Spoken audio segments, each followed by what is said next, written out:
그렇군요. 지금 그 내란 특검에서는 1호로 김용현 전 장관을 1호 기소를 했는데 김건희 특검에서는 누구를 1호 기소할까요? 글쎄요, 근데 워낙 수사 사안이 많고 지금 16가지 그러니까요. 사안인데 뭐 중첩되는 것들도 좀 있어요. 그래서 예. 제가 볼 때는 큰 갈래에서는 개인 비리, 그러니까 김건희가 낼름낼름 뇌물 받아먹은 거, 네. 그 부분이 있을 것이고 또 하나는 집단적 조직적 범죄. 그게 이제 소위 말하는 정당에 대한 뭐 공천 사유화 문제라든지 공천 개입 내지는 이제 명태균 관련된 이슈들 아니겠습니까? 저는 특검에서, 그러니까 민중기 특검에서 김건희 특검을 다룰 때 네. 개인 비리도 중요하겠지만은 더 중요한 건 집단적 조직적 범죄거든요. 그리고 게다가 명태균과 관련돼서 당의 공천에 개입했다라는 부분은 이미 창원지검에서도 일부 수사를 했던 내용이 있고 네. 또 포렌식을 통해 가지고 뭐 뉴스타파나 이런 언론사에도 이미 내용들이 다 보도가 끝나버렸어요. 그러니까 사실은 그 기사에 나온 증거들만 취합해서 당장 기소가 가능한 수준의 증거 확보가 됐단 말입니다. 네. 그래서 저는 수사의 속도 내지는 중요성 그리고 정당 공천까지도 사고 팔았다라고 한다면은 민주주의를 해야 하는 중대범죄란 말입니다. 그렇기 예. 때문에 저는 범죄의 중대성까지 고려해서 저는 그 공천 개입 사건을 가장 먼저 좀 들여다보면서 수사 성과를 낼 수 있지 않을까. 네. 그리고 나머지 사건들 뭐 돈 받고 백 받고 뭐 이권 주고 이런 것들은 잔잔한 것들이 지금 쌓여 있는 거거든요. 이거는 뭐 제가 볼 때는 기한을 좀 두더라도 나중에 가서도 수사가 예. 금방 이루어질 수 있는 내용들이라서 네. 저는 가장 지금 많이 해놓은 좀 명태균 관련된 이슈들을 먼저 할 수 있을 것 같고 하나만 더 추가하면 네. 이 계엄의 동기를 살펴봐야 된다라고 당시에 그 그렇죠. 곽종근 사령관도 예. 다시 한번 경향신문 인터뷰에서 인터뷰. 얘기를 했잖아요. 네. 계엄의 동기가 굉장히 중요해요. 사실은. 그러니까 내란 특검과 이건 별개로 김건희 특검입니다만은 계엄의 동기가 저도 궁금한데 사실은 우리가 생각해 보면 9월 5일에 뉴스토마토 보도 나오면서 네. 7불사 보도부터 시작이 돼가지고 맞아요. 12월 3일에 계엄이 터졌거든요. 맞습니다. 그렇다면 저는 직접적 원인으로는 이 명태균 관련된 사건 이게 가장 중요하다고 저는 봅니다. 그래서 저는 이렇게 되면 국민의힘까지도 수사 대상으로 올라가기 때문에 좀 민중기 특검이 좀 네. 용기를 내서 예. 가장 어려운 사건부터 좀 먼저 성과를 내주기를 좀 바랍니다. 그렇군요. 선난 후이.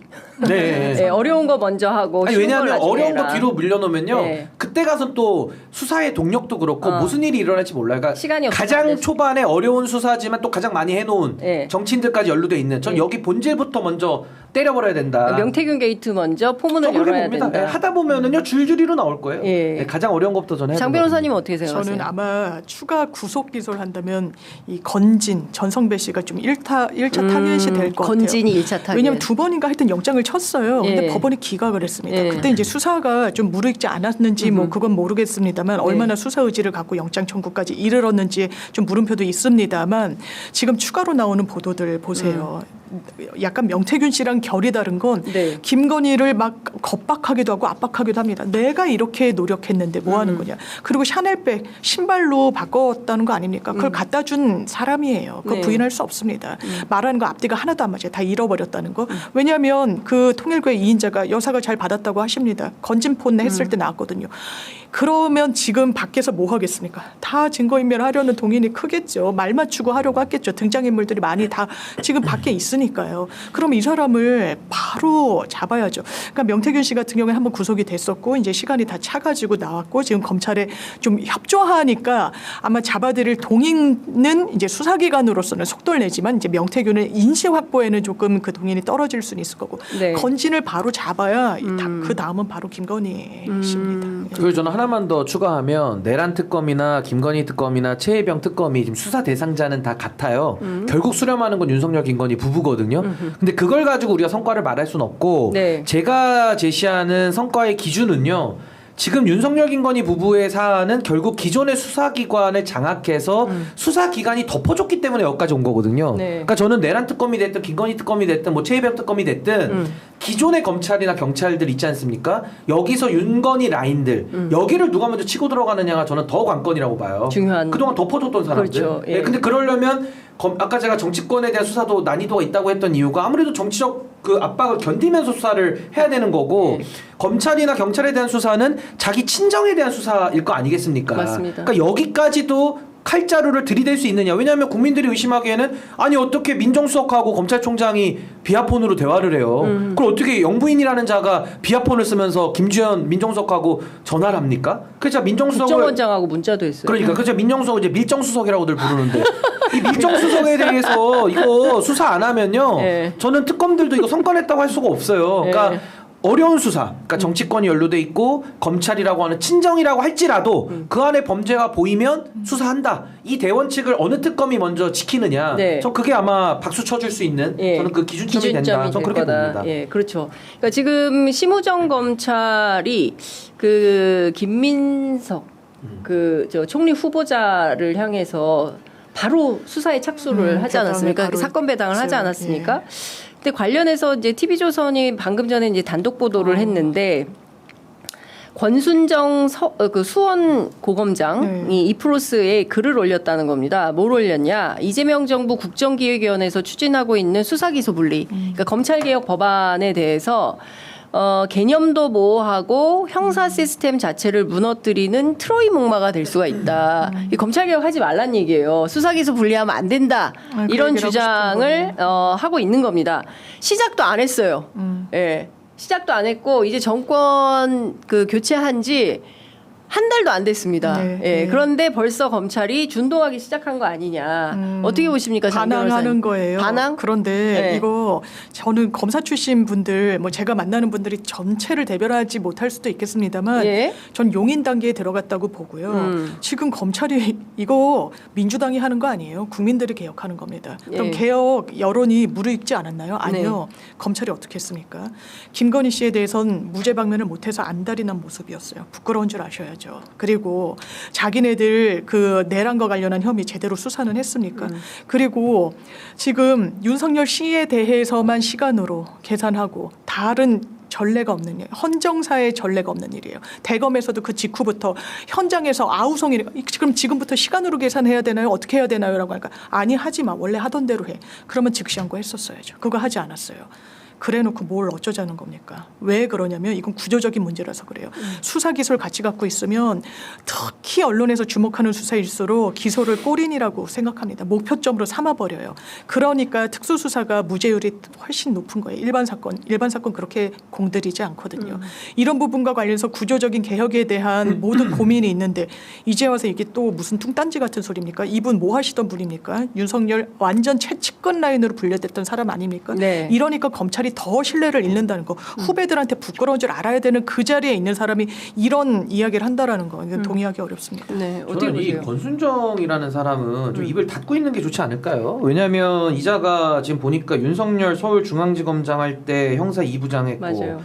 대검 이제 검찰총장 됐을 때 대검에서 대변인, 그러니까 윤석열의 임 역할을 초기에 맞아요. 했고 네, 네. 그 이후에도 보니까 뭐 한동훈 때는 법무부 장관 인사청문회 준비단을 했고 그다음에 이제 승진해가지고 법무부 기획조정실장 검사장 또 달고 네. 또 법무부 검찰국장을 또 윤석열 정부에서 지냈고 송 고등검사장까지 할 거 다 했습니다. 네. 그럼 저는 권순정 씨한테 한번 물어볼게요.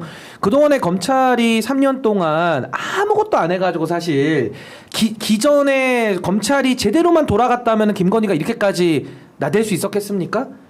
그 역할을 안 했기 때문에 사실은 윤석열 입장에서도 보면 내란까지 저지를 만큼 간이 부을 수 있었던 거예요. 거기에 검찰은 사실 공범이잖아요. 네. 근데 그때는 아무리 국민들이 검찰 정신 차려라, 국민을 위한 검찰이 되라, 수사해라 할 때 네. 아무것도 안 했고 그리고 그때는 검찰에서도 내부 비판 이프로스라는 지금 게시판에 쓴 건데 예. 이프로스의 윤석열 정부에 대해서 검찰이 이렇게 가면 안 된다라고 단 한 명의 검사도 글을 올린 적이 없어요. 근데 이제 와가지고 검찰개혁 하겠다고 하니까는 이 권순정이라는 윤석열 한동훈의 하수인 같은 검사가 네. 당장 이프로스에 글 올려가지고 지금 뭐 나불나불 이렇게 쓰는데 이래도 됩니까? 아니 저는 진짜 양심이라는 게 있는지를 되묻고 싶고 네. 지금에 와서 수사 기소에 대해서 본인들이 뭐 거부감을 내세우고 뭐 검찰개혁 하지 말자 이런 취지인데 전 양심을 좀 가졌으면 좋겠어요. 그러니까 윤석열 한동훈의 하수인이다. 네. 네, 본인들은 예. 네, 부끄러운 줄 알아야 됩니다. 정말로. 그 여전히 그러니까 지금 정권 교체는 됐지만 윤석열 사단이 검찰 안에 뿌리 깊게 남아 있는 겁니다. 있는 거죠. 남아 있고 그리고 호시탐탐 상황을 변경하기 맞습니다. 위한 예. 역할을 하려고 하는 거예요. 심우정 총장을 비롯해서. 그렇기 때문에 사실 이 검찰개혁에 대해서 속도를 늦춰서는 안 된다. 초기에 확실히 제대로 진압하지 못하면 또 네. 되치기 당할 수가 있다. 저는 그 경험을 민주당 주요 관계자들이 잘 알고 있지 않을까 싶기도 하고, 저는 이제 지금 시작일 것 같아요. 네. 이제 저는 이렇게 계속 도미노처럼 더 많은 반항? 네. 그 장 변호사님 반항이라고 하셨는데, 예. 수사 기소 분리가 예. 어떻게 더 명징해야 됩니까? 분리하겠다는 것보다 더 명징한 게 뭐가 있습니까? 이거는 그러니까. 그냥 저항인 거죠. 사실상 안 하겠다라는 거죠. 예. 안 할 수 있는 국면인 건 객관적으로 진단이 됩니까? 아니요. 본인들이 자초한 거예요. 완전히 신뢰가 땅바닥으로 떨어졌습니다. 검사들이 왜 저연차 때 탈출 러시를 합니까? 이 조직의 자부심을 더 이상 못 느끼는 거예요. 국민들한테 지탄받는 조직으로 전락했기 때문입니다. 네, 네. 권순정 검사가 거기에 책임 없습니까? 아니요. 대단히 많은 사람입니다. 심우정 검찰총장 후배들한테 부끄럽지 않습니까? 지금 이 자리 보존하고 있는 게 검찰한테 좋습니까? 그러면 본인들이 어떤 개선안을 내도 부족할 판이에요. 기소와 수사의 결합으로 인해서 검찰이 망가지는 걸 본인들이 왜 모르겠습니까? 정권에 사실상 아부하는 수사 해왔었잖아요. 그거 아니라고 양심에 손을 얹고 이야기할 수 있을까요? 저 없을 거라고 생각합니다. 그런데 이제 와서 아니다, 모호하다. 이게 무슨 논림이 있겠습니까? 검찰 내부는 설득할 수 있을까요? 그 논리로 저 없을 거라고 생각합니다. 그러니까 저는 권순정을 보면 진짜 윤석열 보는 것 같아요. 그러니까 내란을 일으키고 나서도 뭐 필요한 계엄이고 뭐 필요했으니까 했다 그러고 본인 정당화를 계속 하지 않았습니까? 계몽령이다 뭐 뭐 계몽당했다 이러고. 네. 근데 권순정 씨도 마찬가지죠. 본인이 검사로서 역할을 충실하게 했다면 네. 국민의 공복으로서 검사 역할을 했다면 그럼 아마 윤석열 정부에서 승진 못했겠죠. 그 하수인으로 줄 섰으니까지 승진까지 한 거니까 결과적으로 검사로서 역할을 못했단 말입니다. 그러면 이 지경이 됐으면 나라가 이 지경이 됐으면 내 탓이오라고 하는 사람이 단 한 명이라도 있어야 되는데 어디다 대고 지금 본인들 잘했다는 식으로 저렇게 나오는 뻔뻔함을 보일 수 있는지가 네. 정말 참 국민들이 화가 날 수밖에 없고 또 하나는 본인들이 선출됐습니까? 그냥 시험 봐가지고 사법고시 붙어가지고 윤석열 밑에 줄 대가지고 여기까지 올라와가지고 그 무소불위의 권력을 휘둘러가지고 여기까지 왔는데 네. 본인들의 역할은 안 하고요. 책임은 안 하고요. 근데 이제 와가지고 개혁에 저항하는 이런 꼴이 얼마나 나쁘끄럽나. 정말 양심이 없는 인간들이라는 게 또 한 번 느껴지고 아니 나무위키에도 나와요. 한동훈과 가까운 인물로 알려져 있대요. 그러니까 윤석열 한동훈 뭐 둘 중에 하나 아니겠습니까? 네. 그 윤석열 한동훈 시대에 그렇게 고속 승진을 한 사람인데 네. 그러니까 본인이 그동안에 검찰이라는 조직을 망치고 대한민국을 망쳐온 거에 대해서 전 이제는 책임을 질 시간이다. 우리가 권순정이라는 사람의 허락 맡아가지고 개혁해야 되는 게 아니에요. 네. 좀 착각을 거두어 주길 바랍니다.